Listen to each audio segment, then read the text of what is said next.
We'd like to formally dedicate this episode to Gus Johnson's favorite MSU point guard, Jalen Lucas.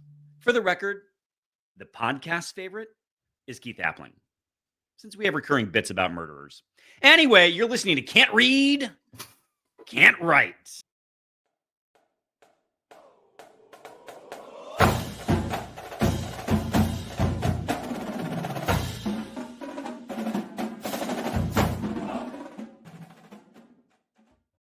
Welcome back, everyone, to another episode of Can't Read, Can't Write, the podcast that proves Spartans can talk. I'm Mike Jones, joined as always by the man who was very pleased with his cold open that he couldn't introduce himself, Kevin Greck. We are, of course, without our dear friend Alex Plum. Kevin, how are you? You are firmly on mute, good sir. Wow. Cut it in post. I'm lovely. I'm pouring myself here a beautiful Saugatuck Brewing Bonfire Brown for this cozy, chilly, blustery, flurried mid-Michigan winter's eve as I bask in the glow of this warm fire just off camera here. Can't see it.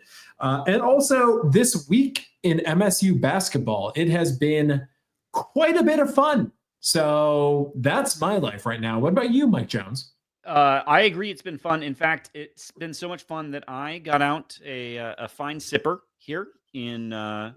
Ooh, that looks. I like that glass. Thank you. It was a Christmas gift. With the departure from a certain retailer. Okay. But I am sipping out of it. Oh, the Liberator Gin. Ferndale's own. Well done, sir. A connoisseur, I see.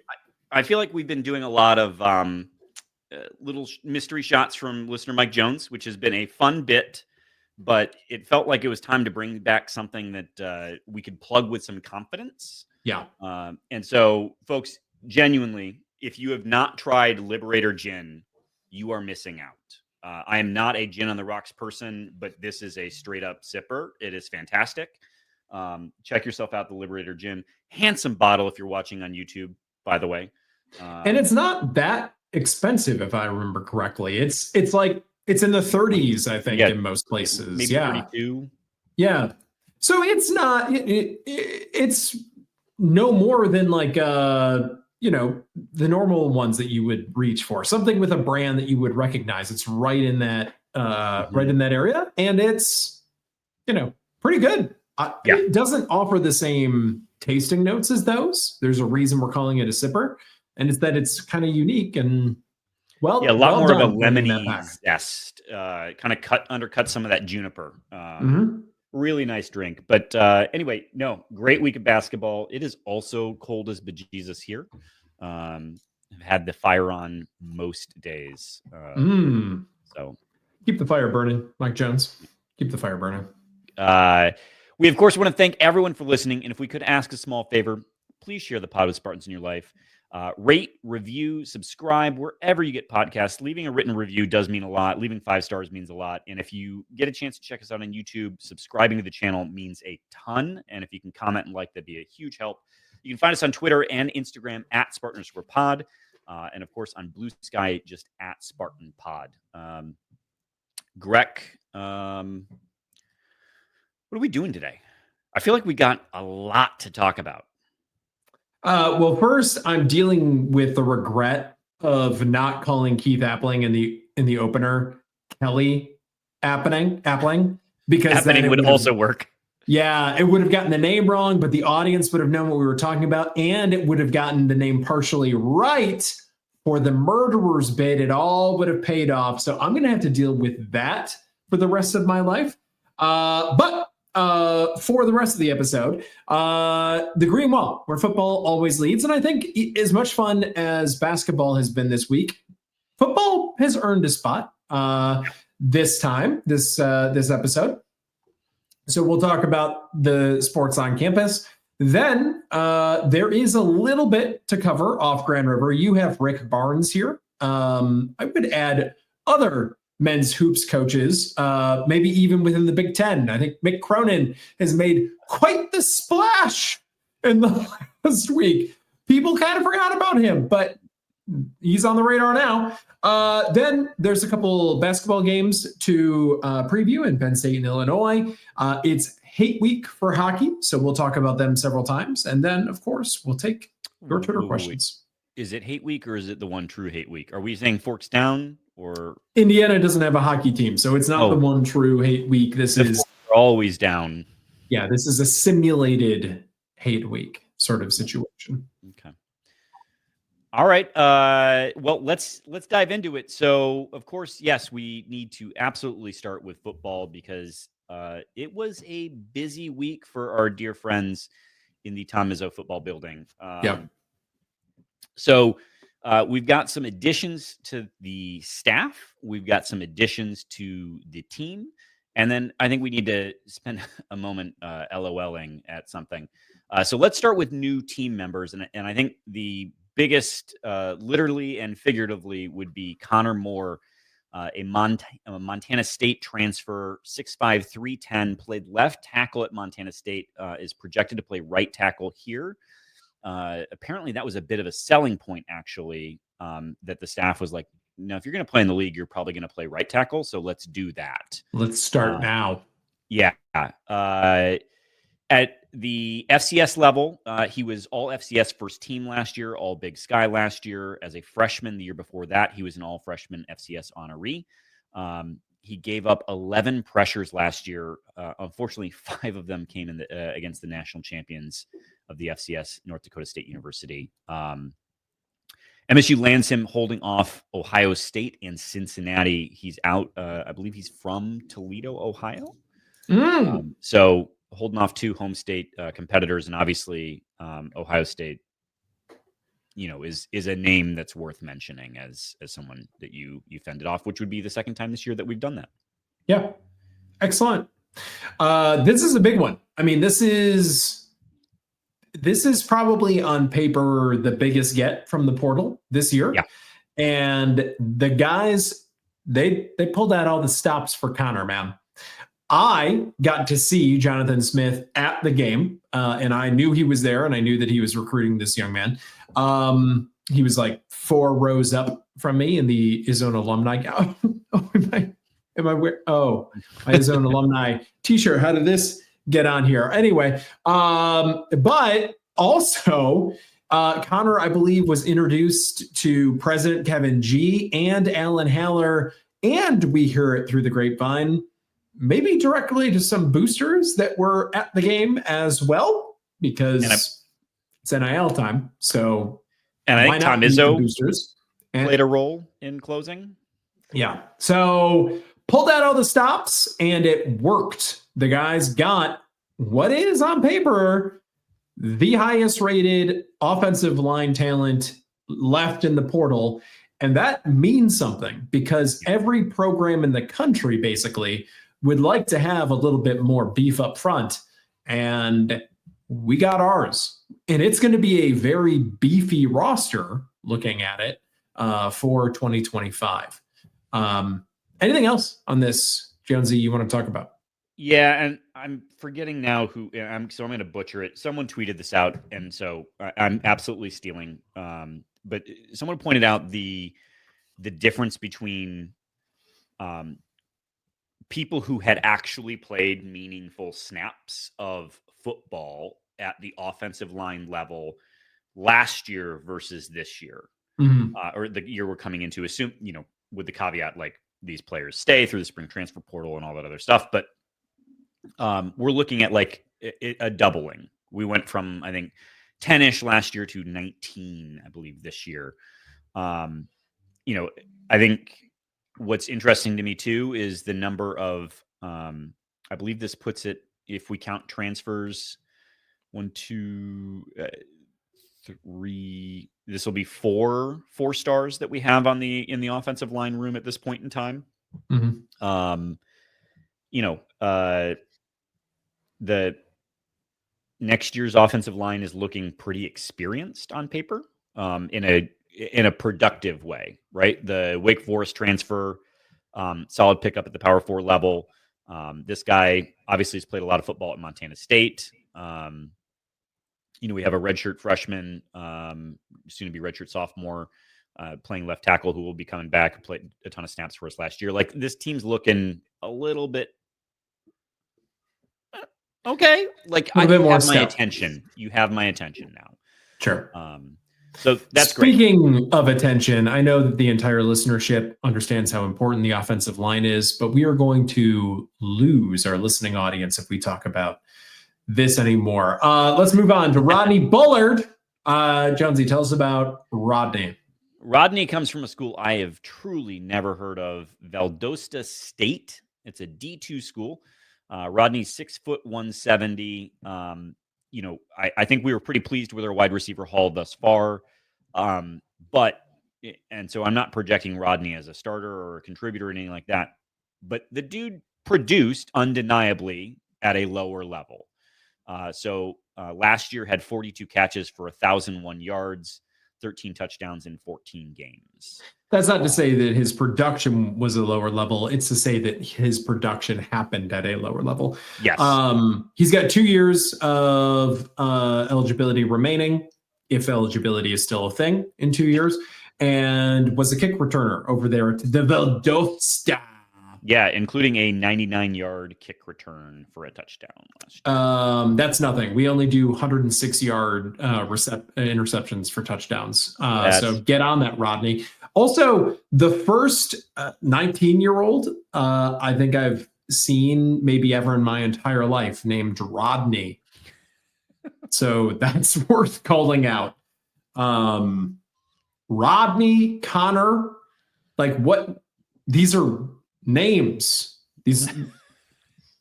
Well, Connor is a storied name around here, so that's true. That's true. I don't know if I've ever said this on the podcast, but I think the one guy that has lost the most by NIL not existing in the last 20 years of Spartan football is senior year Connor Cook. I think he could have taken home the biggest bag. Like, Connor's life would be entirely different if NIL existed. Are we convinced? Let's play this out for a second. Knowing what we know about Connor Cook, how do we think Connor Cook's senior year goes if Connor Cook has a boatload of cash? I mean, from what the stories that people share about Connor Cook, how significantly different would they have been with a boatload of cash? That's fair. That's fair. It's not like something would have awoken inside of him, according to the rumors and the stories. Okay. Right. I don't know Connor Cook. The closest I've ever been to Connor Cook is standing in line with him at what's the place? Dub Place. Anyway, that's it. That's no, the other one, the new one. What? Conrad's. Yes, Conrad's. The one that closed, the one that used to be Gumby's, and now it's a taco place. Last up, we have Ice Moa. I believe it's Icy. Doesn't matter. He goes by Ice. Asa Moa? Goes by Ice. That's what we know. Right. Transfer out of BYU. He's a linebacker, edge rusher, kind of versatile player, 6'2", 240. Definitely was buried behind some older players, but did play in all 12 games this past season, including a start. Fine. Okay. Of note, Ice has a younger brother who happens to be the number 38 recruit in the class of 2026. Yes, please. So Ice, if you could bring your brother, and if you could bring some of that good luck from BYU this year, you're a very valuable addition to the team just on those two things. Everything else is gravy. Greg is personally offering to shake for you. So, all right. And then we have some coaching changes, not changes so much as updates. A number of grad assistants, and it's not worth totally belaboring here, but have been promoted to assistant coaches. Grad assistants do run out of sort of a clock. And so with the unlimited tenure or unlimited number of coaches allowed. Now we've held on to several. I think the most notable from just a name perspective is Antoine Simmons has been promoted from a grad assistant to an assistant coach. So love that. And then we hired a safeties coach, James Adams. James Adams joins Blue Adams. James is coming from Wake Forest. I believe he was there for 3 years. Had 2 guys go to the league. We don't know how it all turned out from I don't know how his recruits turned out because he wasn't really there long enough, but reportedly is seen as an up and comer. Some rave reviews were given of him by some other coaches. So we're just collecting Adamses. We just bring them on. We've had great experiences with corners and corner coaches named Adams. So stack them up. Yeah. Everyone in the secondary is named Adams. That's the direction that we're heading. There was one change in the football program that then became not a change. We had a commitment that then lasted for a whole 24 hours. Mason Mini. It works out for us because, and listeners, I don't know, Jonesy, do you have this picture up? Can you grab it really quick? Can we share it with our listening audience? Yeah. Listeners on YouTube, you should go to Mason Mini, tight end. You should go to his recruiting profile and take a look at his picture, because now that he's not an MSU player, we can comment on how he looks like a small child standing in front of a football player's body, like a cardboard cutout, like at a pumpkin patch or an apple orchard. You know how they have those take the hayride and then get a family picture around the farmer and the cow and the pig. He looks like that. Like Mason Mini is right. He is very strangely proportioned young man. And our little group chat had a good run at his expense this week. And that was before he decommitted. I'm just no one make fun of me because I had to like throw this together on the fly. But I'm gonna see if I can add it real quick here. Jesus Christ, it's fine. People can Google it. Less than half of our listening audience is on YouTube anyway. It was less than a quarter, so it doesn't really matter. Oh, there you go. Mason Mini, who I said it looks like the person who outdid me for a casting on an off-Broadway production of Lord of the Rings.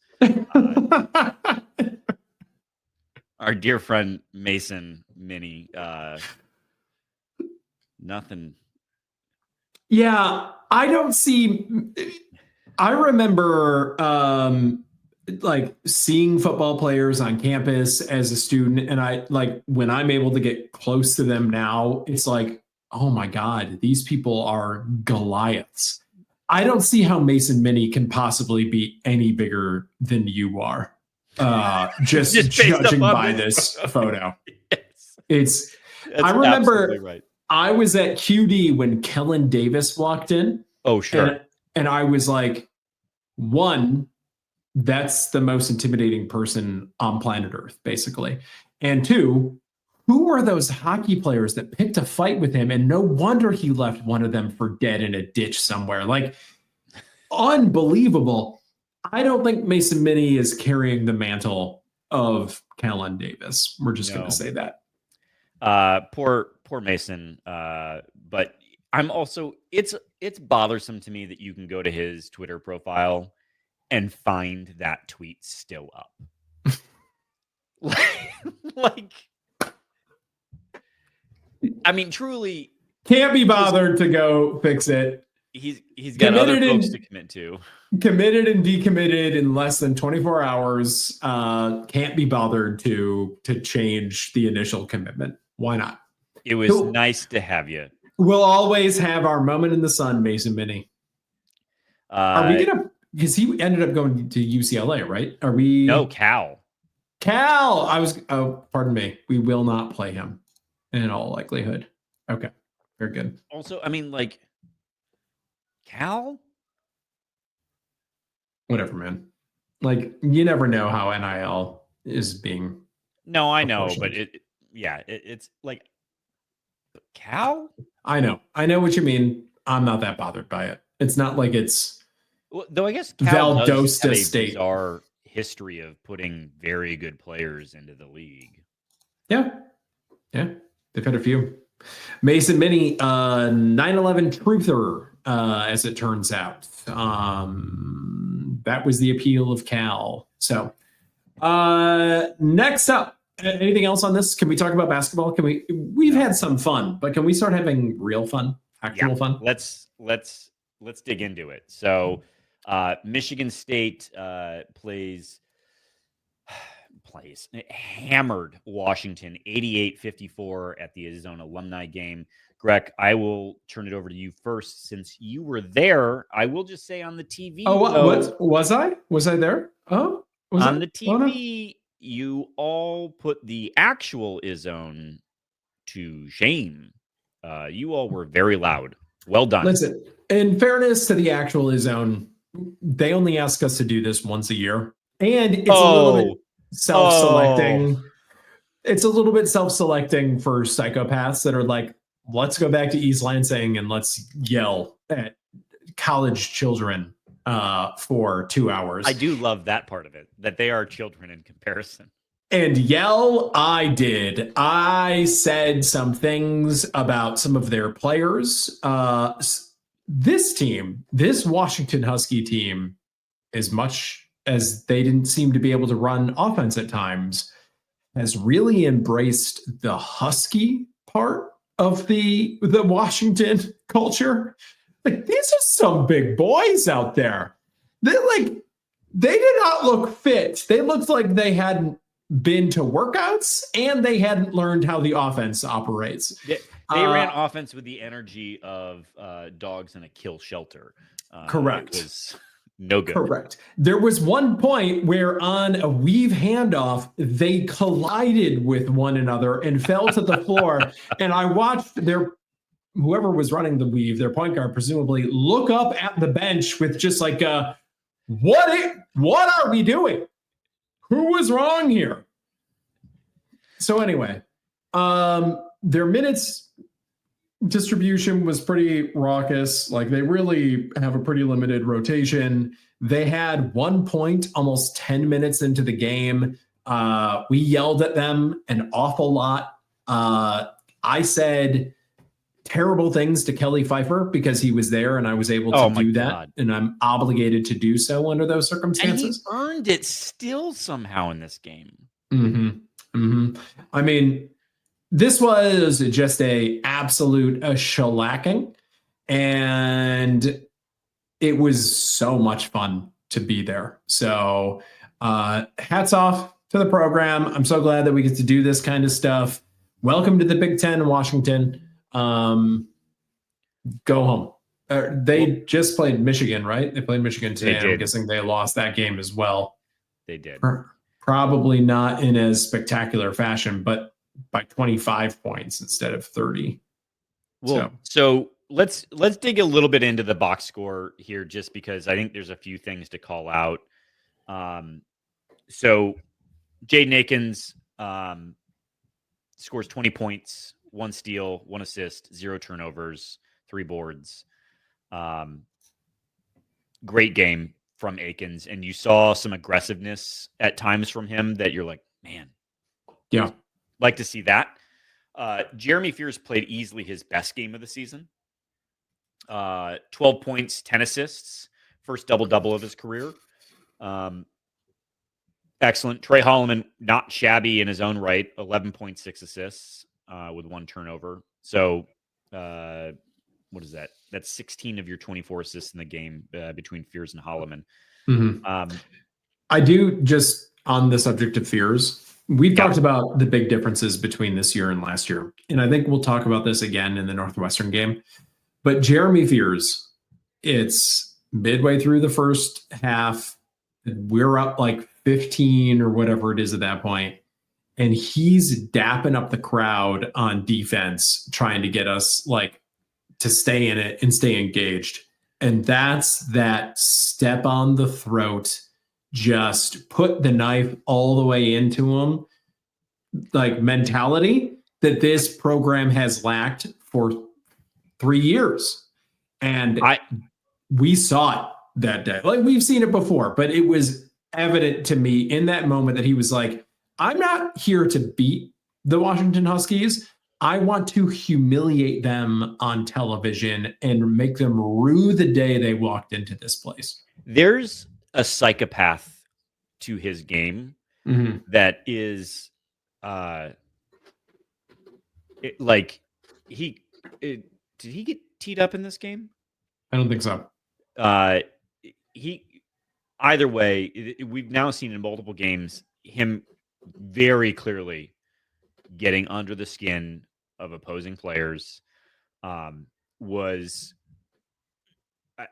Just is physical, was not letting his team, along with Jaden Akins, was not letting the team not be locked in through the entirety of the game. I feel like I heard Couch say this after this game that he was chasing Jaden Akins was in the ballpark of being able to get a career high. And so Fears started chasing that. Like, I think we talked about it earlier in the season, but I do think it's worth bringing up again. You can tell this team likes playing together. Well, I also have news from the front lines on that. Reports from the front lines on that. Say more. This is going to be universally positive. So this is a very good way for us to take positive, and then it's a little bit of negative, and then we can go back to positive again. Because we were up by 1 trillion, I got to spend a lot of time looking at individual players, watching them, trying to not watch the ball, looking at the rotations. Xavier Booker was not engaged in this game. And I'm not talking like didn't contribute meaningfully when he was on the floor, because he didn't contribute meaningfully when he was on the floor. I'm talking like in the huddles and timeouts. Saudi Washington pulled him out of a huddle, and just Saudi Washington was just talking to him the entire timeout. And he was just staring straight forward, not at all interested. I got to see Cohen Carr. This is like the 3rd or 4th time I've seen this in person at Breslin Center.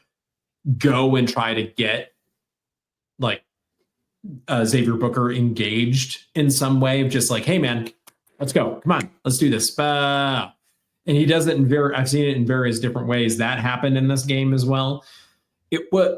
When things don't go Book's way, you can tell. And in an environment where everyone else was having fun, he was having no fun at all. So that's the bad news in this generally overwhelmingly positive game. And we can go back to regularly scheduled euphoria. But anything you want to say on because he's got the worst plus minus as well for this game on the team, right? Yeah, I mean, I'll still. You were there, not debating, and we have seen Book check out, but I'm still not going to. I'm not writing him off. Well, I'm still not going away from my point that the team seems to really enjoy playing with each other. So I think the other thing that's worth mentioning is that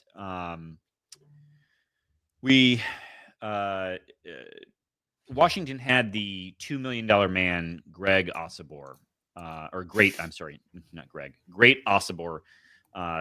His agent tweeted out that he got paid $2 million to go to Washington this year out of the transfer portal from Utah State. Obviously a very talented player, but finishes this game with 6 points. That's 0 for 8 from the field. All 6 of his points came from the line. That was a defensive performance from our bigs that granted they had a size advantage on him, but that is Well, can you have a size advantage on Great Ossibor? I mean, like, great indeed. Well, if things keep trending this way for Great Ossibor, he might need to go on to Indeed. Little story from the Izone alumni game. Were you there? I keyed in a little bit on Great Ossibor because I knew that he was their $2 million man. And I kept yelling at one out there, like, hey, one, you're not doing this. Hey, one, you're not doing that. Like, I mean, he was awful in this game. 0 for 7 at the rim. Like, I got to say a lot of stuff to Great Ossibor.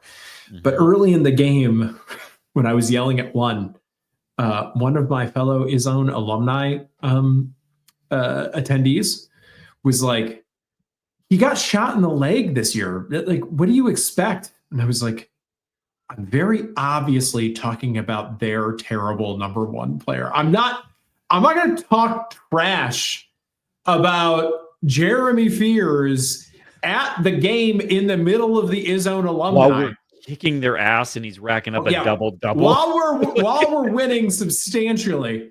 So I started to say one in purple when I was being mean to him. And our social media coordinator was like, I don't really think you have to say in purple. I think that was an isolated incident. I think we all generally know who you're talking about, but you could probably tone it down a little bit, is what I was told. So you got some coaching on that? Yeah, I did. I did get some coaching from the internet's most active social media coordinator. Yeah. I think there's some content from the game up on Instagram. It was well received and well liked. I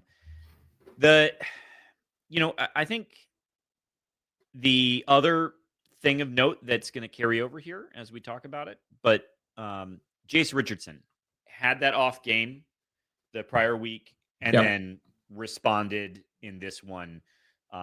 Finishes the game 5 for 8, 1 for 3 from 3. So 12 points, 1 assist, 2 turnovers, but 2 blocks, 5 steals. Like, okay, you can turn it over 2 times if you get 5 steals. Yep. So, as long as we're giving out dabs, we can't move on without talking about Kohler. Like, continues to demonstrate that he is the most improved player on the team from last year. Yeah, well, and maybe that's the transition point if you're up for it. I also wanted to say maybe we're on a bit of a Coop redemption tour. Like, he didn't do a whole lot from the field here. He hit 6 for 6 from the line though. Yep. 7 boards, and those are points. So like, he's not going away sweetly into that dark night. So yeah, no, and I mean, if gently into that dark night is what I want to say. If he just got a little bit better at catching the ball, and he just needs like a move. Mm-hmm. And so actually Coop and Kohler are 2 great places then, because they both had moments in the Northwestern game where I said, I'm sorry, sir, I was not familiar with your game. So we're still learning about these guys. We're still experiencing them. Coop had 2 drives, as in dribbled the ball to drive to the basket. Now, he didn't make either. No, he did. He made both of them. And I was like, wow, I didn't know you had that in your bag. And then Kohler, we've talked here about how good Kohler's passing has become. In this Northwestern game, he made a number of incredible passes. I believe none of them were converted on, except for maybe the most impressive of them, which was a behind the back pass. Which again, I'm sorry, sir, I was not familiar with your game. Not familiar with the game. So I told you this on the phone, but I'm going to say it here on the podcast. I'm calling my shot because Jackson Kohler finished this game with 8 points, 5 rebounds, and 5 assists. Jackson Kohler will get a triple-double at Michigan State before he graduates. He's distributing at a level. I mean, he could have easily had 3 other assists in this game, but they just popped. They popped out of the hands. Yeah. Yeah, which I would say, generally speaking, about this game, I don't know if you felt this way. There was some sloppiness to it. It had moments of sloppiness. I mean, it's a road passes game. Not in the shooting pocket. It's a road game in the Big Ten, and I think we're going to get into this about how it got a little bit tighter at the end. I don't particularly care about that. The team was up by 20 at halftime or whatever it is. I'm not. The only reason I care is that we just got done talking about how Fears had this I'm going to humiliate you. Yeah. For this team to take, I think, a step in the place of where we're like, oh shit, are we doing this? Is this a thing? Mm-hmm. This team finishes what it started. Yeah. And it didn't. And it still won comfortably. This wasn't a close game, but I will just say, up by 20, you shut down Northwestern's best player. To me, the most important thing was so they come out in the second half hot. And I don't think they ever get back to the largest margin. I think the largest margin was 23 or something. But they keep it up in the 20s. So they come out and they impose themselves. And then 5 minutes into the second half, Northwestern goes on its run. And they responded. I think that the score until the final minute never got below 10. It got pretty close at that point, but they responded. Yeah, we can talk about that. But I was impressed that big run from Northwestern on the road was met. And then they took the score back up to 15 or 16 or whatever it was. That's what I care about.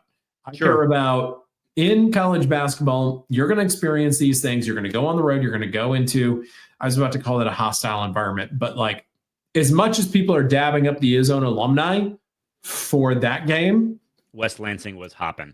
Everyone at Welsh Ryan today also deserves one of these t-shirts. It came through on television to the point where even Gus Johnson had to acknowledge it. Did he spend as much time talking about it as he spent talking about Michigan football? Obviously not. Obviously not. And we can get back to that in a minute. But that period is what I cared about the most. That's what I wanted to see from this team. And then the last 3 minutes, I just don't care that it ended up being 8 instead of 14. That happens all the time under various circumstances. It was never in doubt. I'm happy to take the win. I'm happy for the guys. I'm happy that Frankie Fiddler hit a 3. He did. Or attempted a 3, did not hit it, but got some shots. Oh, he made a 3 in the Washington game. Yeah. It seemed like Frankie Fiddler contributed meaningfully in this game. I liked that. Those are the things that I care about. Sure. But let's all the same dig into it a little bit, because I do, let's go back to your point about Fears. Yeah. That man was attempting to cuckold the entirety of the Northwestern student section. I'm trying to think of the last time I saw a point guard hype up the crowd on the road. Not a gesture towards the crowd, like a the crowd, or a bring it on to the crowd. It is a just general, let's go crowd. Come on, let's go. He's got a little Draymond in him. Yeah. He's a shit stirrer. Yeah. He's mean. I don't hate. Yes, he's mean. And you can tell there was I don't know if you caught this. There was at one point in time, Izzo called him over and was having a stern conversation with him. Mm-hmm. And as a father, that was a stop fucking around conversation. That like there was a look and tone in his eyes of like, you're being an asshole. Yeah. And you need to stop being an asshole. But Fears had other moments that were really impressive to me. Early in the game, Leach, their point guard, pushed off on Fears and scored. And Fears like gives the gesture, and the second he had a chance, he went and talked to the ref and was like, "Hey, man, like this is happening. Next time that dude tried to drive on him, Fears doesn't flop, but like sells it, gets the call." Right? Like there's some real high IQ moments out of Fears that are, look, is he ever going to be Cassius from a scoring perspective? Probably not. Like, but he's got defensive chops in a way that Cassius could only dream of. Sure. And clearly has the IQ, right? There's an intangible awareness that he has about his game. So another super impressive performance. He ends the game 12 points, 8 assists. I thought for sure he was going to come home with a double-double again. Just doesn't happen. I don't know. Anything else you want to say about this game? I mean, Richardson, another 13 points. Another very, very efficient day at the office. Again, has not shot more than 8 times in a game. Oh, you know what? I'll say this. Carr took a 3 and missed. Doesn't bother me. I didn't, it looked good. I don't care. Also, you know why? Shooting those. You know why it doesn't bother me? On the whole, team 4 for 8 from 3 in this game. That's 50%. And I will always take 50%. I'm never going to complain about that. 50% too, Kevin, like when you damn near scored 80 points. They only took 8 3-pointers and they scored nearly 80 points. This team is operating against a team that likes to slow things down, is operating at an offensive efficiency that is incredible. I was looking for the percentage of assists. Oh, only 70%. Only 70% assisted baskets in this game. How much was it in the previous? Can I just say, while you're looking that up, Northwestern is 297 in adjusted tempo. Mm-hmm. They are slow. Like, again, getting 80 points up on Northwestern is a big deal. Yeah. With, going again, back 8 3-point attempts. Going back to how this team is so much fun. It was 75% assist rate in the Washington game, 60-something, 67-ish, which means the assist rate on the year is 9th. They're going up. It was 10th last week. So I'm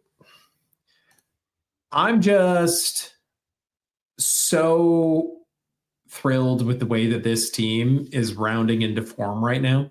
Over the last 10 games, it's these are terrific numbers because Ken Pom doesn't let us do these types of things. But in the last 10 games, adjusted offensive efficiency is up to 20 in the country.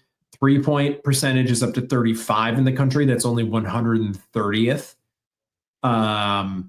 Turnover percentage is not great. It's regressed a little bit, but that is the only bad news. Everything else is way, way up.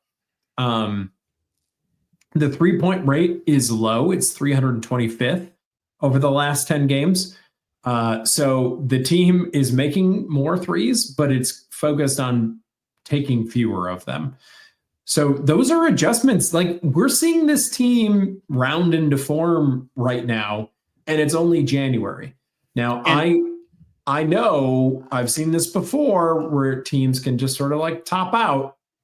I think this team still has more potential. Jace Richardson can continue to contribute. Maybe someday we get something out of Frankie Vidler. I said he contributed meaningfully in this game. I meant it, but that's an outlier. If we could get something out of him in addition to all of these other things that we're seeing, we got a stew going right here.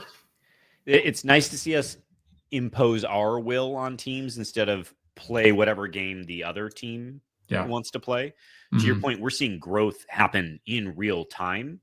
There is clearly untapped potential. You're right, Fiddler, not as advertised right now, but do I have faith that could change? Yeah.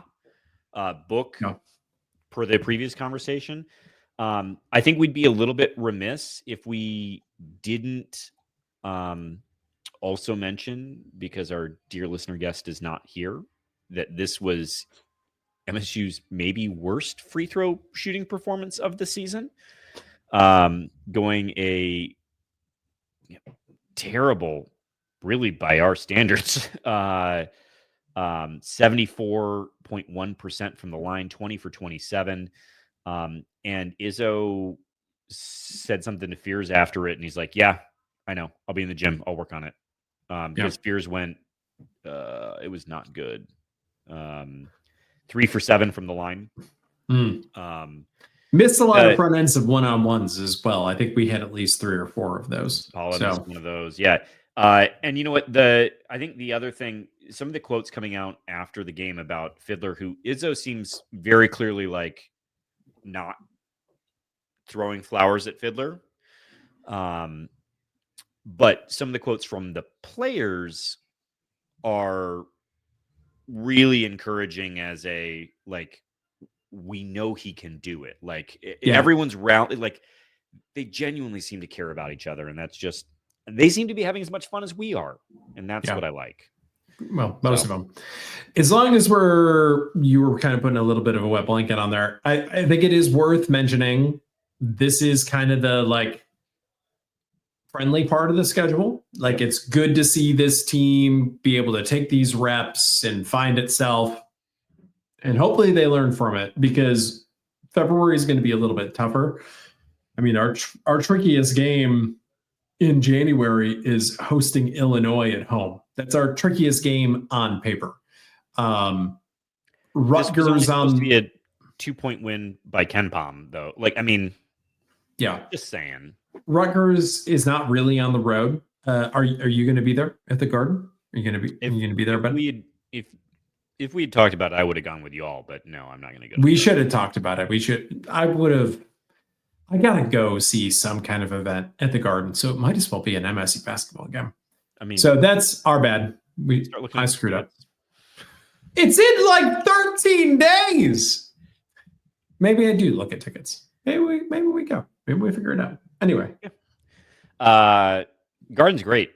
So February could be a different thing. We'll see. We'll find out. But it's a lot of fun right now.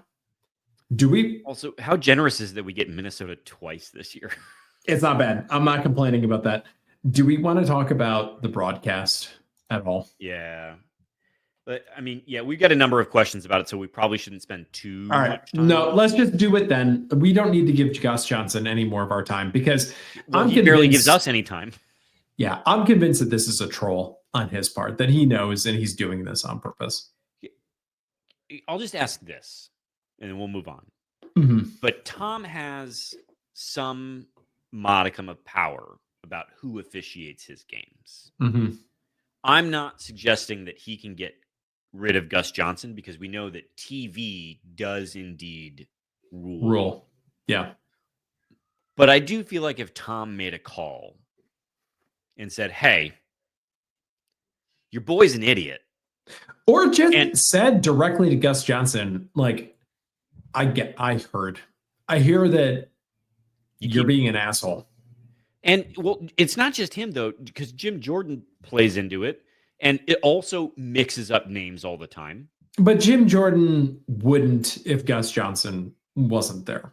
I think there's a degree to which they think that this is like fun riffing that the audience appreciates. No one watching that game on Fox could care less. If you want to talk about Ohio State being in the national championship game, that's one thing.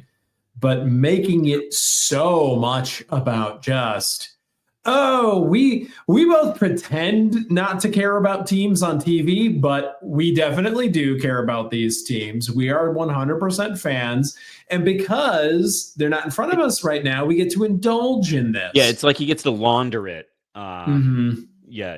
Anyway, but I'm convinced that Gus Johnson knows what he's doing, and he's doing it on purpose, and he's the worst. I used to love Gus Johnson. Now I have no interest in watching a single game that he is a commentator on. All the time. Also, the fact that he was like on this tangent about point guards in the Big Ten. Then he says, "You know who my favorite Big Ten or my favorite MSU point guard is?" And then the play moves on to the point where he has to actually acknowledge basketball for a period of time. Whoa, wait. That's a thing he can do? He had to do it. I don't remember what was happening in the game, but his hand was forced. And I said to the social media coordinator during this time, he's going to talk about Kalen Lucas because he doesn't really know much of anything. But he did say some nice things about Kalen. Kalen Lucas, big-time player, is something that I still say sometimes to myself. And he coined that in the game against Louisville, if I'm not mistaken. That's right. So to go back to it, though, and to be like 2 minutes ago, we were talking about our favorite MSU point guards. And you know who my favorite is? Jalen Lucas. Remember, Jalen Lucas is unforgivable. We stumble over words and get names wrong and do those things. We're a fan podcast, right, Graham? A fan podcast. For a professional to struggle so mightily with numbers and names and code cards, dates, 24-inch vertical, and all of it, like, prep, man. Well, be a professional. Also, I don't know what the protocol is. I'm not a sports broadcaster, obviously. Mm-hmm. But it feels like one of those things that they, much like you right now, wear cans. Yeah. And we do know they have people in their ears giving them stats. I don't know why anyone didn't just hop in and be like, hey, it's Kalen Lucas. And he could easily correct, oh, I'm sorry. I mean, silly moment. Or your boy Jordan next to you could just be like, yes, Kalen Lucas was a great point guard, but it makes it seem like he doesn't know ball either. And it's not like he was just an MSU point guard. He was Big Ten Player of the Year. He played in the national championship game.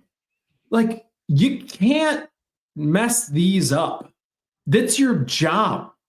So it gets back to, it's just like this whole SEC Big Ten football thing. It gets back to the broadcasters, and it's partly our fault. We're talking about it right now, but they do seem to think that they're bigger than the game. Oftentimes, that their commentary, their insertions are bigger than the game. And we just talked about how Fox, it's not as big a problem, but it still is. So, well, to your point, as you pointed out in the group chat, unfortunately, we have a rock block of Foxcock coming up here. Which, if you don't know what we're talking about, basically the next 10 games are either on the Peacock or on Fox. So we're gonna have him again. I do think the one upside, hopefully, I believe Robbie Hummel's doing a lot more play-by-play, color commentary on Peacock. So hopefully that means we get some Robbie Hummel. Which is the worst of all of this, Gus Johnson, is that you have us liking Robbie Hummel even more. A baby boiler. We're an MSU fan podcast. We're not to like the baby boilers in any way, shape, or form. I still revel in the knowledge that the night that Robbie Hummel's number was put in the rafters at Mackey, we beat the tar out of the Boilermakers. That brings me tremendous joy. We're not supposed to like him. So I enjoy that he was playing in Russia and had his nose broken or something.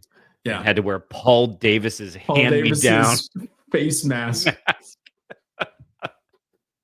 That gives me great joy. Yeah. That's the kind of like additional commentary that brings true color to the game. Stick to that, Jim Jordan and Gus. All right, let's move on. Want to note, women's basketball split the week, an 85-80 loss at Nebraska, which was a big bummer, and tight down the end, and then an 80-68 win over Washington at home, making MSU women's hoops still unbeaten at the Breslin this year. So trending towards it's been a up and down couple weeks, but if you can hold home court, you can hold home court. Yeah. And they're still in that like 20-ish range on Torvik over here, who is an ally and is the only one doing tempo-free stats for men that I'm aware of. Yeah, if someone else has a site, by all means share it. I don't know that we'll move to it, but Indeed. Should we talk hockey real quick? Yeah. So the Sweater Gents go on the road. They went to Penn State. I love that stock. And the Sweater Gents, unfortunately, did not sweep the weekend. They took night one, although they did go down 2-0 again. They get a real habit of doing that.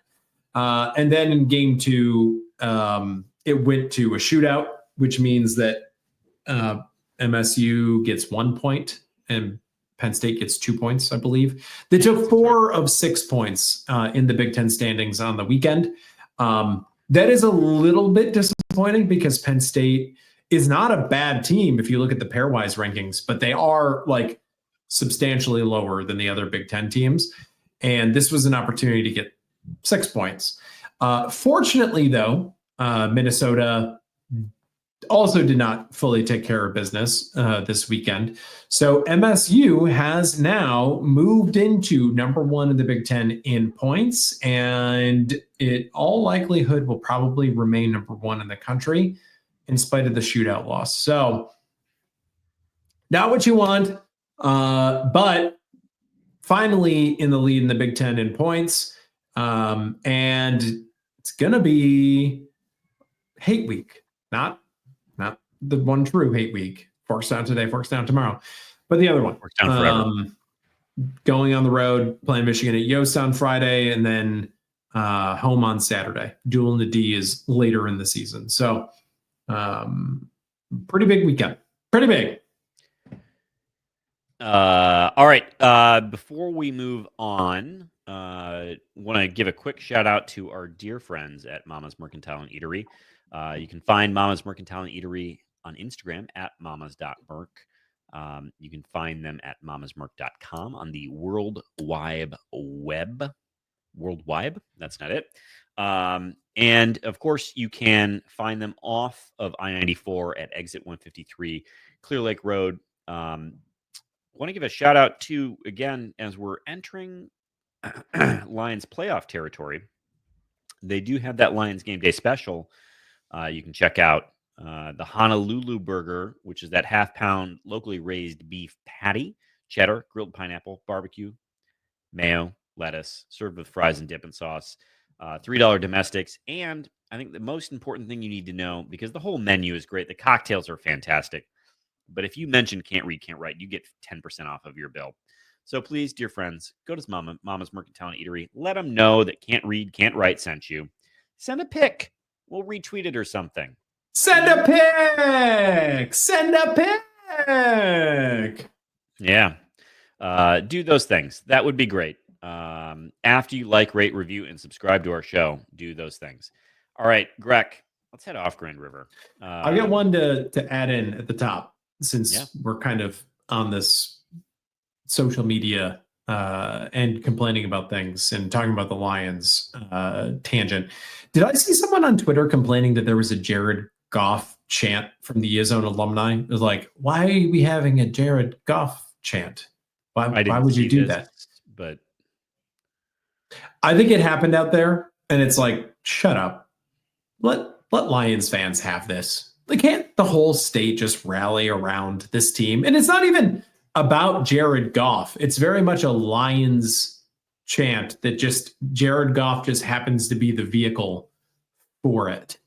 So, I mean, Jared Goff is the perfect vehicle for it because I think we've literally talked on this podcast in years past about not caring about the Lions. mhm.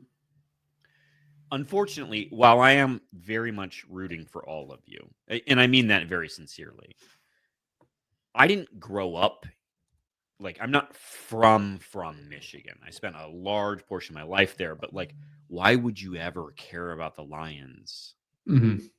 if it wasn't passed down to you? Especially when now that you're a coastal elite, you can root on the Birds and their big win today against Green Bay. I mean, generally speaking, go Birds, but I'm going to get in a fight with my son about this because I'm going to be rooting for the Lions. But you know, the Jared Goff is a vehicle for the Lions because he sort of like the Lions was overlooked, right? Like I know he accomplished more in his time with was the Chargers than the Lions franchise ever had, but all the same, he was sort of discarded, and so yeah, I don't know. I'm happy for everyone there, genuinely. So, appreciate you. Also, don't be a narc and or a wet blanket, if you will, complaining about a Jared Goff chant from the alumni. Like, come on, you're a dork. Also, we were up $1 trillion. Like, other things can happen. At least we didn't do the wave. A thing that we do at Spartan Stadium, soon to be brought to you by Nokia or whatever. Are we going to talk about that? Is that off Grand River? I mean, might as well be. Alan Haller didn't close the door to it, so. Well, not. I would say Alan Haller very much opened the door to it as a like get used to this idea, people. So that was a test balloon he sent up. Listeners, in case you're not aware, there was media this week because new volleyball coach was Kelsey was officially announced in 1855 plays. A lot goes on there during those ceremonies, and one of them was talking about sponsorship capabilities for both the new stadium, the Olympic Stadium, and Spartan Stadium. And Alan Haller basically said, like, we're open to it. The interesting thing about it is the names that I immediately think of, your United Wholesale Mortgages, your Rocket Mortgages, your whatever that Grand Rapids company, the Greg Williams company is, they already have stadium naming rights, I do believe. So I don't know if that matters. What's the tech company in East Lansing? Oh, TechSmith Stadium, brought to you by Snagit. I mean, the reality is, like, you know, Jersey Mike's has the rack, right? Mm-hmm. No decent human being, and we're not Rutger fans here, but I wouldn't dishonor them by calling it Jersey Mike's Arena. Yeah. It's the rack. Like, in the same way that I don't call what's Assembly Hall in Illinois?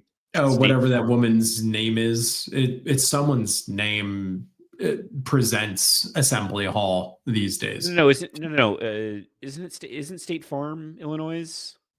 Oh, Illinois. I thought you were talking about Bloomington State Farm Arena. But I'm just not going to indulge in that nonsense. Like, capitalism won. It's over. Like, this is all about money now. We know it's all about money now. I'm so unbothered by it. I'm going to say you'd be stupid not to take the sponsor money. You might as well. If you're trying to build a whole addition and a half on Spartan Stadium, I will just say, Alan, Shift Digital pay for it. I don't care. I will give you $1, Alan, if you email Caesars Sportsbook and ask them if they're interested, so long as this email doesn't get out. As long as we don't end up reading that email, right, Alan? Would it bother you? I know that there are certain fan bases that would harangue us for this on social media, but I cannot be bothered by it. It will bother me in the sense of, you make how much a year in TV revenue, and like, And it's still not enough. Right. Yes, it is not. It is never enough. Mm-hmm. And again, this is a nonprofit institution. Yeah.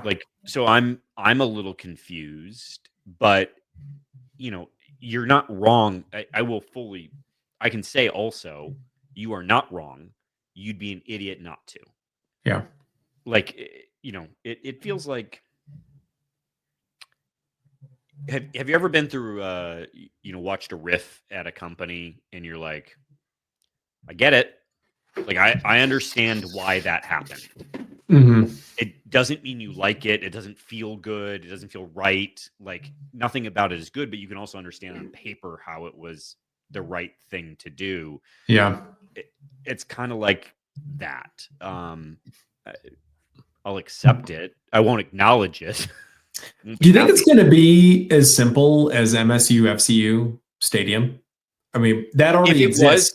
If it was, that is the most okay with it I could possibly be. Oldsmobile, what used to be Oldsmobile Park during our time, is now MSU FCU Stadium. So that already does exist, but it's not the AAA baseball stadium. Oh, dude, you probably are not aware of this, but MSU FCU is taking over up here. Like, they do tons of auto and home financing all throughout the state. Like, they slap their name on anything they can around Lansing. Technically, the what used to be the Huntington Club is now MSU FCU Club. So this would just be kind of a continuation of that. So yeah. It's possible. Well, anyway, I don't know if they've got enough cash though to throw that around. And I hope there are other Fortune 500. It could be Farmers Insurance or Delta Dental Stadium or who knows. Yeah. Oh my God. Look, here's the deal. It's going to happen. We all need to just realize it's going to happen. What we all need to agree on is that we don't acknowledge it. One, in the same way that it is still Twitter. Bring a drink up. We're do not toasting to that. Cheers. There we go. Should we talk about the things that we actually have on Off Ground River now? Yeah. Well, the Rick Barnes thing, it's like a very good transition from this topic. Yes. Oh, not really an amuse bouche. It's just a nice second course here. So Rick Barnes, and I'm going to biff on the player that he's talking about, but drew up a play for a player to shoot the basketball. Mm-hmm. That player did not shoot the basketball. So Rick Barnes benched him and said, you're getting paid here to shoot that basketball. Mm-hmm. If you're not going to shoot it, then you're going to sit right next to me while you're getting paid. Mm-hmm. This is the first instance that I'm aware of where a coach was acted as if it was his money. In the same way that, a pro sport was. And that's, I don't disagree with him. It's very mask off of like, it's not NIL. It's not just even like these guys have money now. It's you're very specifically being paid to play here. And mask do off. What I tell you to do. Right. And to score. Yeah. Yeah. When it happened, it's not the first time that a coach has acknowledged that the guys are getting paid now. It is the first time that a coach has been this explicit that I'm aware of like, I benched you. You're paid to do a job and you didn't do your job. You're a professional. We're paying you to do this. You didn't do it. We're going to, if it was Alex Plum instead of Rick Barnes, that player would have been written up. There would have been a formal reprimand in that situation. If it was Alex's dog, they might be dead right now. Yeah. Yeah. Did you see, by the way, Alex's dear friend tweeted at us that he was vindicated that Plum admitted? No, I did not see this. Yeah, that was true to light about the party that he was written up for. Anyway, do you want to set up what happened with Mick Cronin? So UCLA is also now in conference. We haven't played them yet, so I might need to remind you of that fact. And their head coach, Mick Cronin, who is at Marquette and Syracuse? Was he at Syracuse? Cincinnati? Cincinnati? That makes more sense than Syracuse. Yeah, he was at Cincinnati forever. Yes. And then also Marquette. He was at Marquette? I think so, wasn't he? Before Shaka? Yeah, I think so. Now you got me. Anyway, I'm going to sneeze here in a second. So the important thing is talking about players not performing. He, after getting housed by Michigan at home, took to his post-game press conference to talk about how his team is soft and they suck and they don't want it and they think they're better than they are, and that he's a very serious coach. He has 500 wins, and this is not a good team. He does not like this team. And just in the same way that Rick Barnes is acknowledging the truisms of his team, you don't see this from college basketball coaches all that much. So everyone spent a little time paying attention to Rick Barnes this week. And I have to say, there's 300 college basketball teams. Why not experiment with them a little bit? Maybe the team would respond to something like this. Or maybe they play Maryland and they do not respond at all, and Mick Cronin goes out of his way to get ejected from the game, saying afterwards, I wanted out of there. I didn't want to be there anymore. So UCLA is going from a team that was like a Big Ten contender. I mean, their numbers are still okay. They're very much in that like middle tier of the Big Ten, but that is a program in complete free fall at the moment. Yeah. And Mick Cronin's been around long enough that I was inclined to give him the benefit of the doubt in the way that Izzo wasn't giving flowers to Fiddler.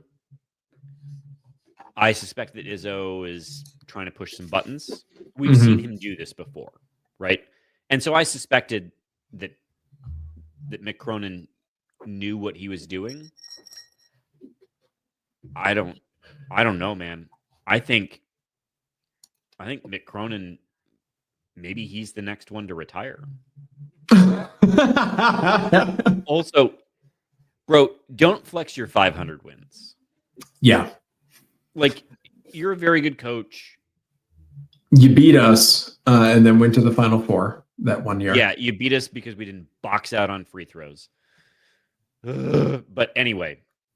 You're right. He spent his whole career at Cincinnati, and he was never at Marquette. I was wrong about that. He's an alum, too. Yeah. So their schedule... He's my height. How do you play there? Their schedule does shape up a little bit. They go on the road to Rutgers, which they may lose, but then they get Iowa at home. They get Wisconsin at home. They go on the road to Washington, which does not matter. They have to play within LA against USC. So they might right the ship here, but that little post-game antic, it did not work on the road against Maryland. That's for sure. Rutgers a bit of a chaotic team this year too. Also, have you seen anything about the hilarious drama happening on their women's team right now? No, I've not. Educate me on this. So they have a player. I have seen this. It's a similar coach talking about it in the press conference situation. Well, but are you screw? This player has a publicist. If there's any questions, just refer her, please, please contact her publicist, Sparkle Callahan, whose only client is Kayomi McMiller. Yep. And it's wild that you would need to reach out to the publicist for Kayomi to determine whether said person will indeed be playing their basketball game. Mm-hmm. I don't know. Right. Rutger, it's sometimes reassuring to know that other schools have their own versions of bullshit that they deal with That they have to contend on with, an institutional level. Also, I think Rutgers men's basketball is thinking about, like, the fans are not happy with Peichel. Mm-hmm. And I'm like, I'm confused. He's all I saw all offseason was you guys are going to run roughshod through the Big Ten. 5 stars all over the place at Rutgers. Yeah, it's like, I'm confused. Are you mad that he went after the 5 stars? Are you mad that he made you relevant? Like, I'm confused what you're mad about. Mm-hmm. Deeply confusing program. Anyway, let's head to these previews and then take some listener questions, shall we? Well, let's not preview too much.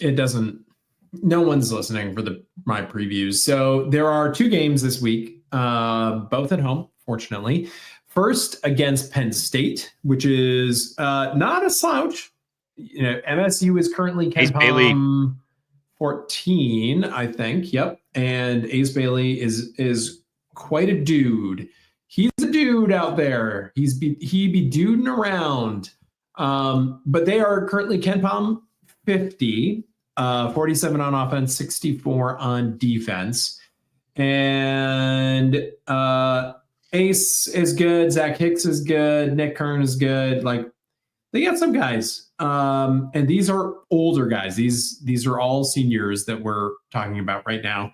And in college basketball, especially on the road, seniors mean something. So The good news is they've been on a bit of a skid recently. They lost to Oregon and Indiana at home. They also lost on the road to Illinois. But that Oregon win or loss at home was like very close. So was the Indiana loss. So they might be due for a get right game, or they might continue. I don't know. Oregon and Indiana also might be big time pretenders. Yeah, Indiana, they've got to be really thrilled that they won that game against Penn State, because money can't buy you happiness. No, and their schedule looks brutal here for the next stretch. So I don't really know what to expect from this game, other than I would expect a win. It's Penn State, and we're a much more efficient team. The next game is a big one. Illinois on Sunday. Sunday. They are KenPom 13, 1 spot above us. I don't know. Nooner. Most Sunday games tend to be nooners. KenPom 13, number 24 on offense, number 11 on defense. And Illinois is one of those teams that we're talking about being in contention with for the Big Ten. To be clear, just to call it out, Greg, sorry, but 24 on offense puts them 1 spot above Michigan State, and 11 on defense puts them 1 spot above Michigan State, which is consistent with their KenPom ranking as 1 spot above Michigan State. This should be a very even match. Yeah. They have a true point guard. They have a true freshman point guard whose name is unpronounceable. It's so there you go, Gus. I don't know names either. But he's been playing out of his mind, like spectacularly well. Hopefully he doesn't really know what he's getting into coming to Breslin Center. But this Illinois team is playing well. They did drop the game at home to USC. That is embarrassing, but I mean, they are a good team, ranked just as high as MSU, and they have some dudes that are clicking right now. So, big week. Got to win these 2 games. You got to protect if you want to. And they talked about this on the broadcast today. They did occasionally talk about football or basketball on the broadcast today. If you want to win the Big Ten, you got to protect your home court. And these 2 games are tricky. Yeah, and just in case anyone's curious, Torvik is projecting a 12-point victory for Michigan State over Penn State, and we are favored by 1.8 over Illinois. So, beating that spread, generally speaking, is probably in the ballpark of what KenPom has it, and that bodes well for your tournament berth anytime you can beat that spread. So, but I'll take a W in both instances, however it looks. Here. So, all right, should we do these questions and get out of here? Let's do it. All right, first up, Mike Jones. Greg, who do you want to lose more next Monday? I'm guessing this is the Ohio State Notre Dame game that he's referring to. I think I do want Notre Dame to lose more.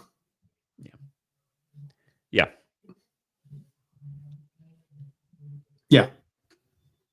And honestly, I don't know why I even hesitated. Obviously, I want Notre Dame to lose more. It's a twofer, right? You see Notre Dame lose, and it is. I know they won the game, but it is going to bother Michigan fans. Mm-hmm. So, win-win. I can't even read. Yeah. Next up from Mike Jones, at halftime, the bench is beating the starters 24-23. Is this the deepest team we've had in the last 20 years? 20 years would be going back to 2004, 2005, which was a Final Four team. The Cassius, Miles, Jaron, McQuaid. That would be 2016. That team might have been that team might have been deeper. I don't know if it was 10 deep. That would have been 2020, I think, is what we're talking about here. No, McQuaid wasn't there in 2020. So 2019? 2018, 2019. Because that would have had Tillman on it, right? Yep. Cassius, Tillman, McQuaid, Nick Ward, Josh Langford. If we're going by minutes distribution, you are correct. We had 1, 2, 3, 4, 5, 6, 7, 8, 9, 10, 11 guys playing substantial minutes, including Thomas Kithier and some guy named Foster Loyard.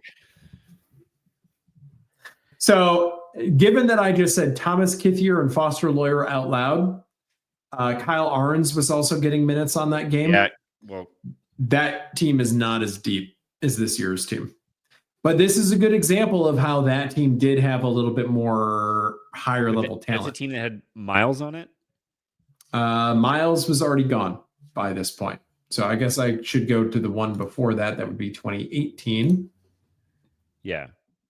And 2018 had a tighter rotation. But who's on that team? Cassius, Bridges, Ward, Jaron Jackson, Josh Langford, Matt McQuaid, Xavier Tillman. That would be freshman Xavier Tillman. Yeah, I guess in terms of playing minutes, Mike Jones isn't wrong. I think if you look at, holy shit, who was on that team to me is a more impressive stack. But we could be saying that about this team. We just don't have the data in. So, yeah. Next up, Beth Amaro, what are your top 3 legendary MSU sports moments you'd like to see recreated in a drone show? Can you Rocket, demonstrate? Obviously.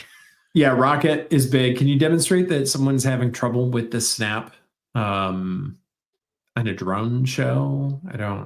I'm not sure.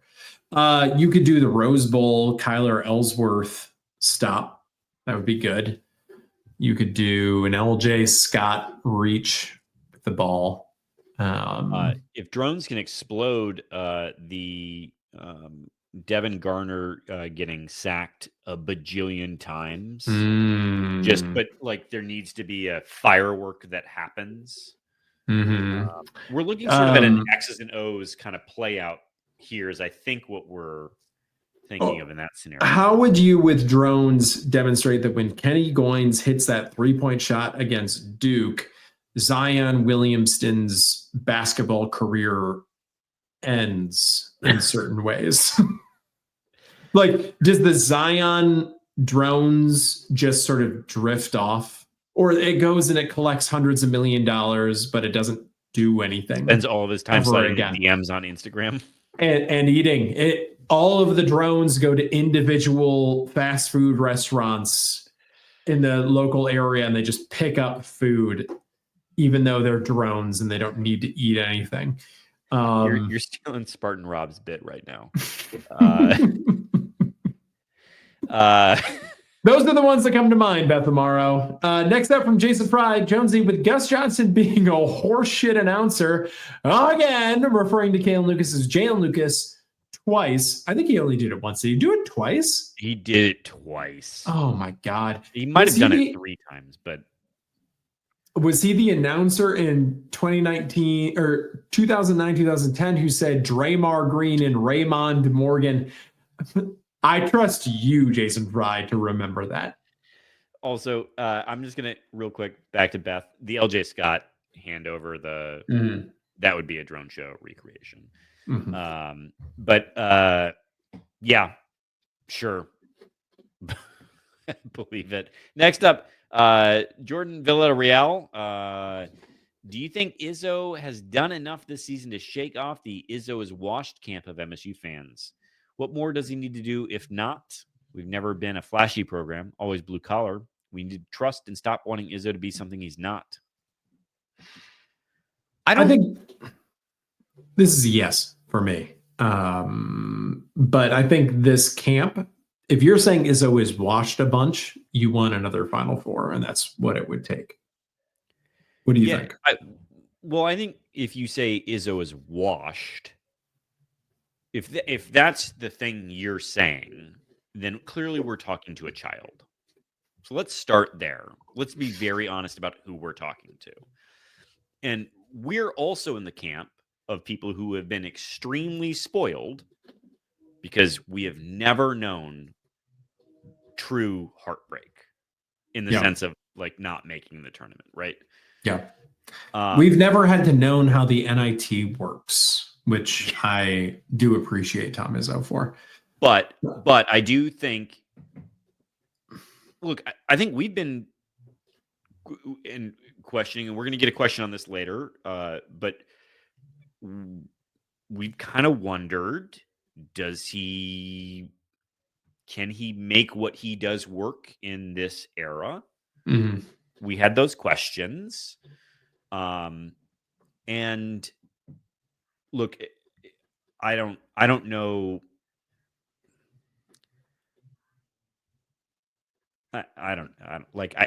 He makes the fucking tournament. Like, this isn't. Yeah. He's clearly a very good coach.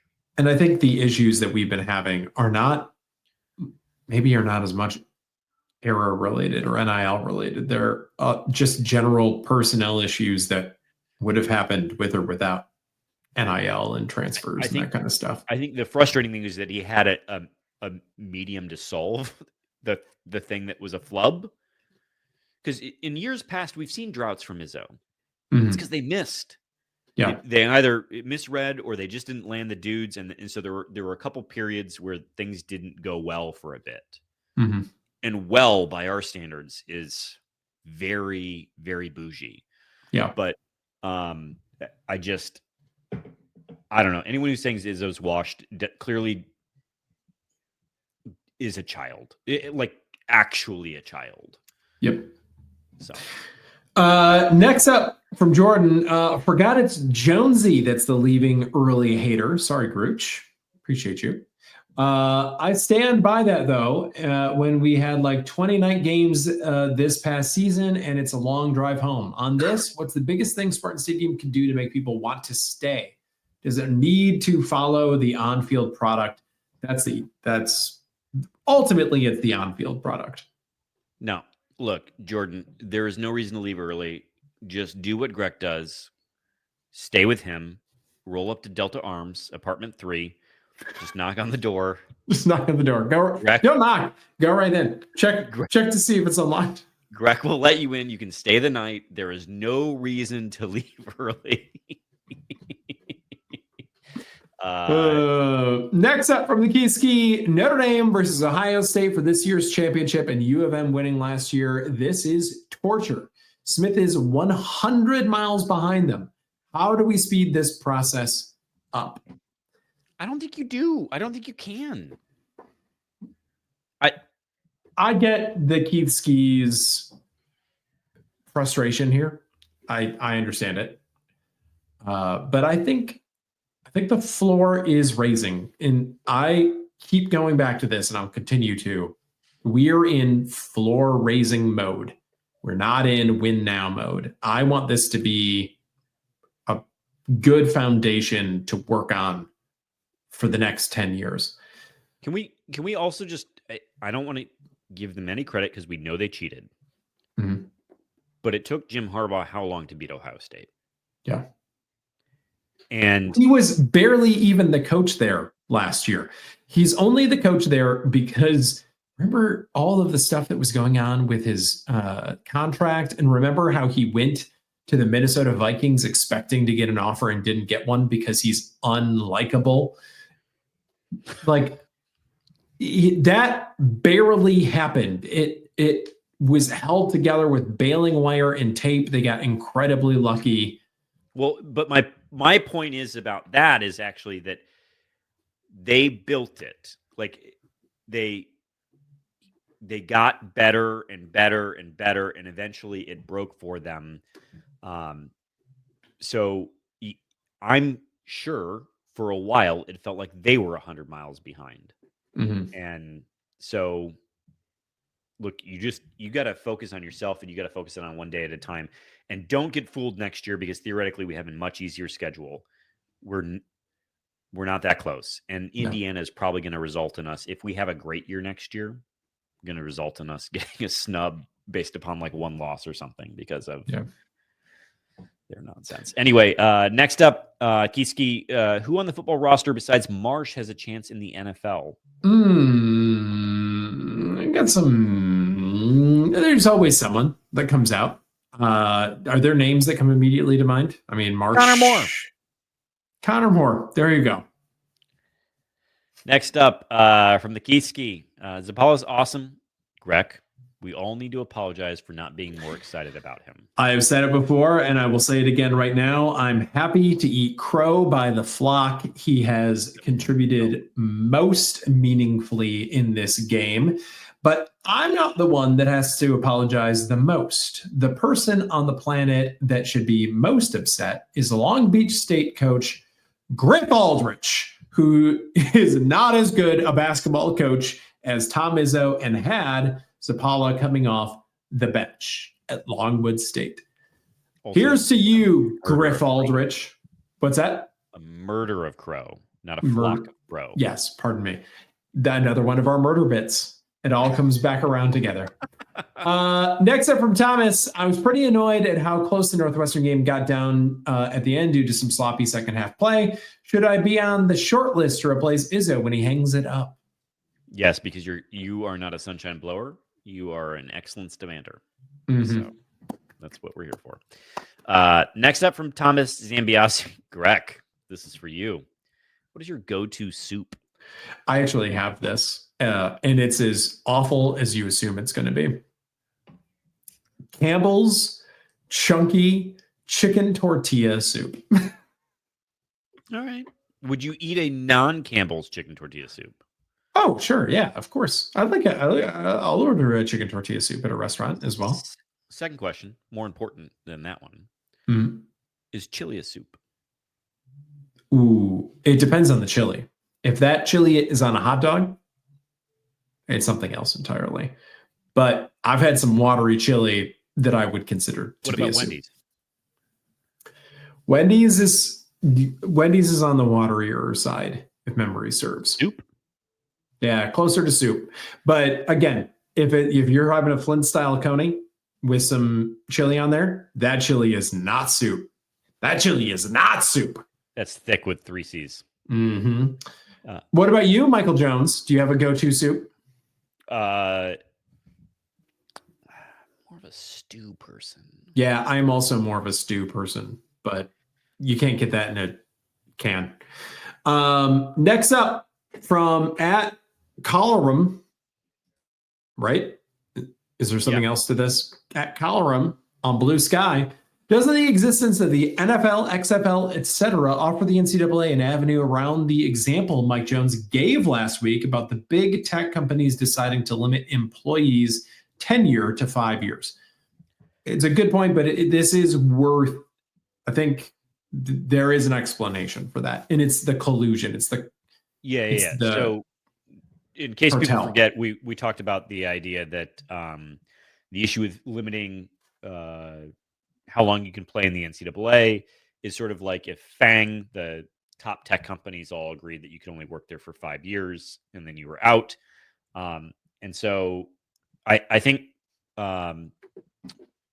no, that actually is the point I was making to a degree, because the NFL, I guess, is your FANG, if you will, but like the broader, there's plenty of jobs in tech.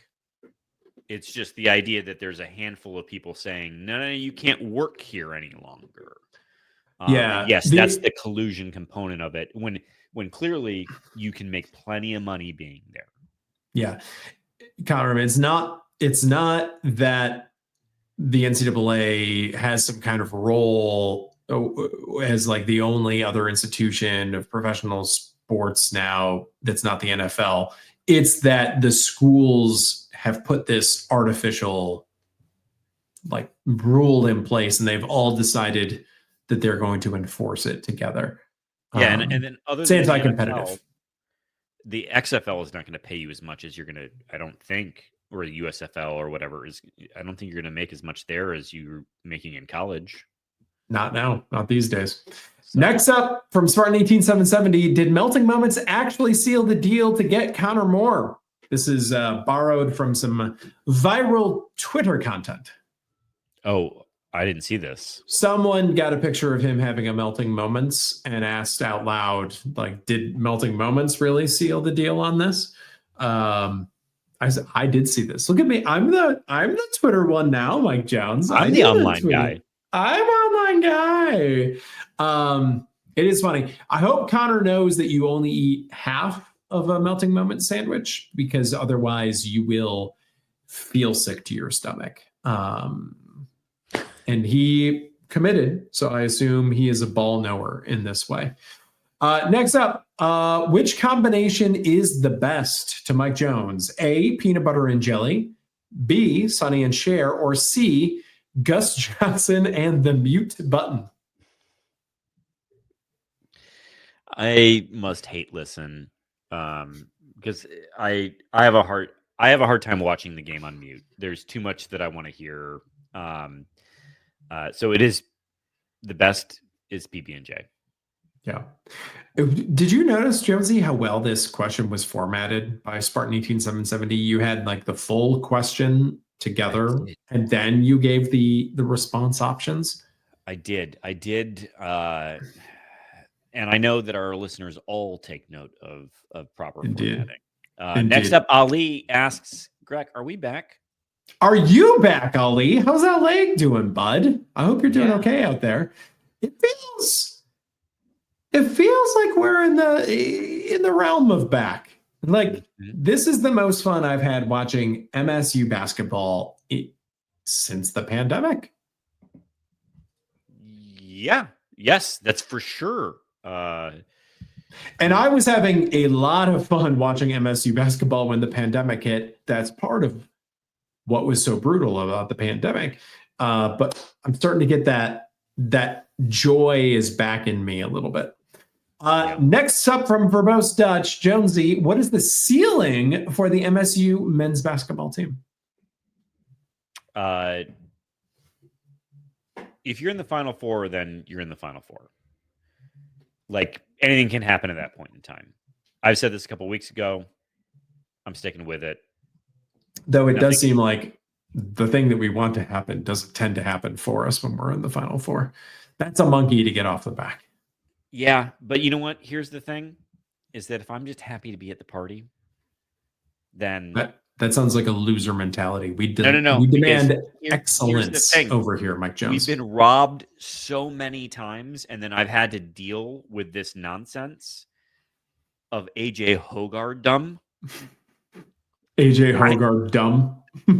Yeah, you heard what I said. That I just need to be back there. Yeah.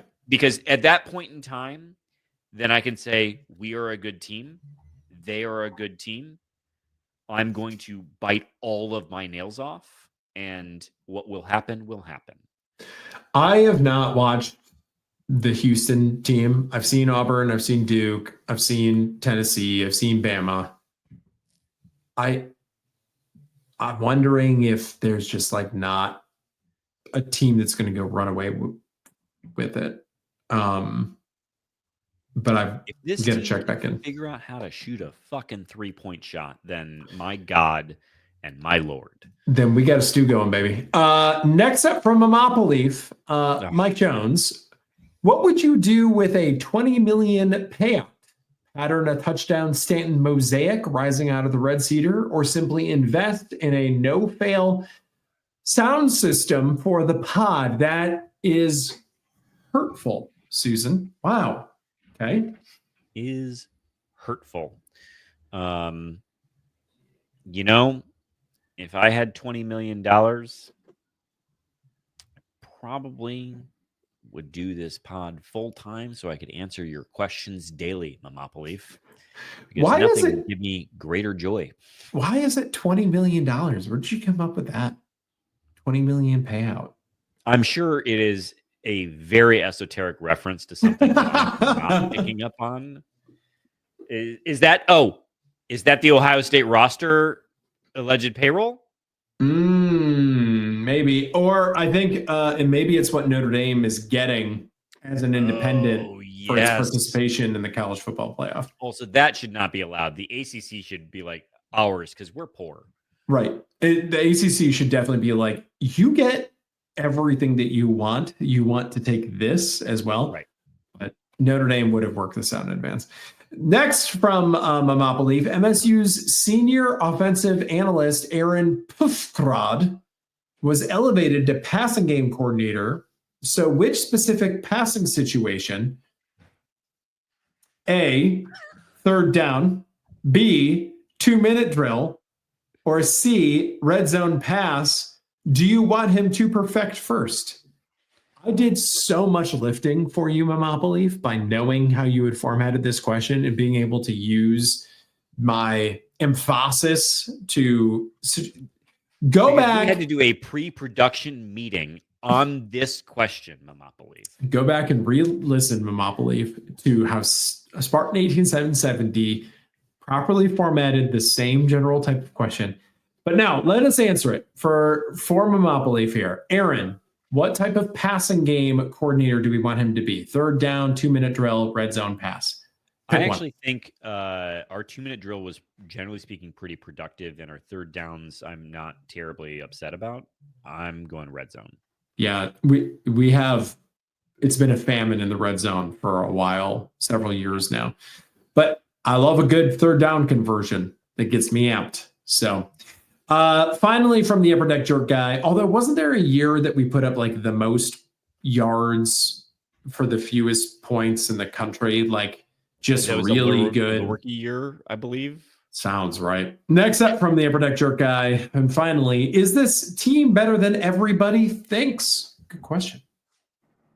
I think some eyebrows are starting to get raised, but I'd like to believe that this podcast of all the podcasts and all the national media was first on the this team might be pretty good train. So, yeah, underrated at this moment.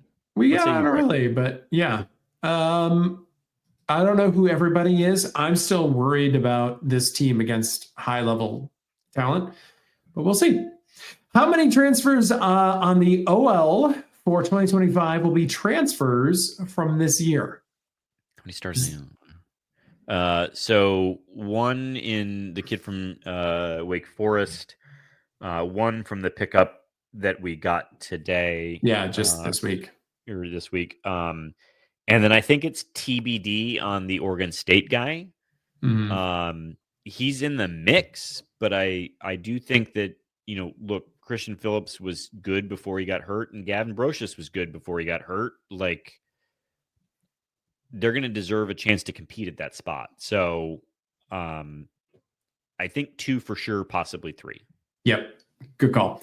And finally, and we talk about this a fair amount, but from the Upper Deck Chart guy, what will the college football sports landscape look like in 5 years?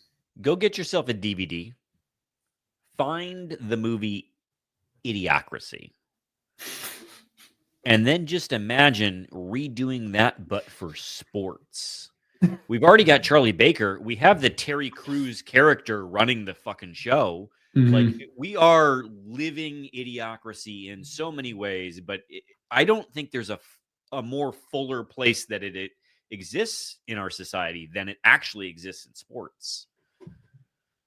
Yeah, I don't think 5 years is quite enough for it to start imploding. I think there will probably be some continued.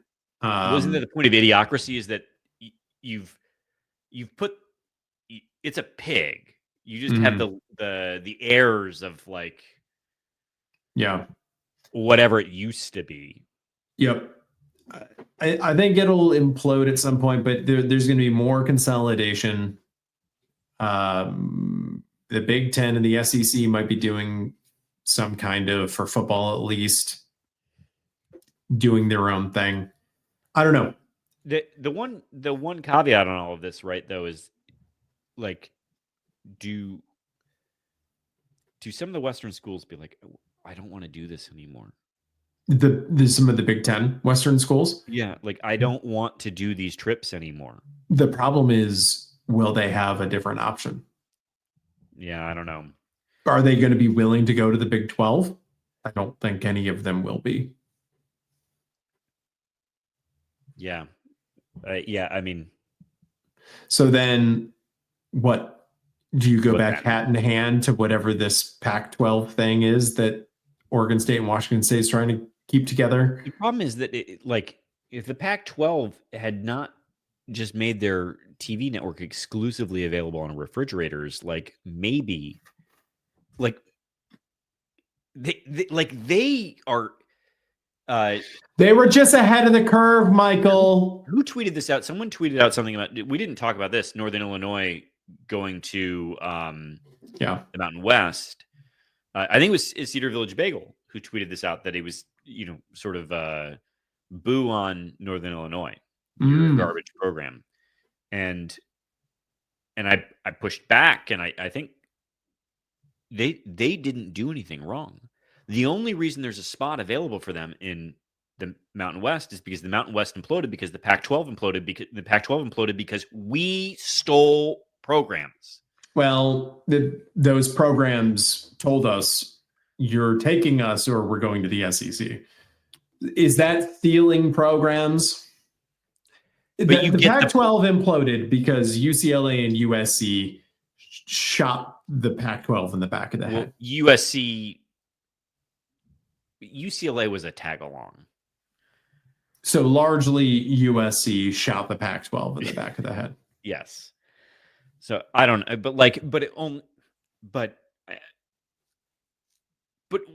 SEC or not, Big Ten or not, it was the moneyed conferences. Yep. Who, like, this is all a chain reaction. So I'm not going to begrudge Northern Illinois for this. Like, they didn't do anything wrong. Before we get out of here, Greg, we have a new beat writer. Probably should have done this off Grand River, but yeah, it's okay. I just wanted to get this in really quick. Connor Eargood is covering MSU athletics for the Detroit News. Connor wrote for the Michigan Daily in their sports section, and has been getting a lot of negging from The MSU fan base. fan bases whenever he tweets literally anything out that is not the least bit flattering about Michigan State. We have to stop this. Like, yeah. The number of people who cover Michigan State, who went to Michigan State, that you all bitch and moan about also. Like, you complained about Charbonneau, you complain about Solari. They both are tried and true Michigan State alums. It ends up being Charbonneau might actually be kind of a fan. He just was doing his job as a journalist. Like, Couch grew up in the area and used to be a fan.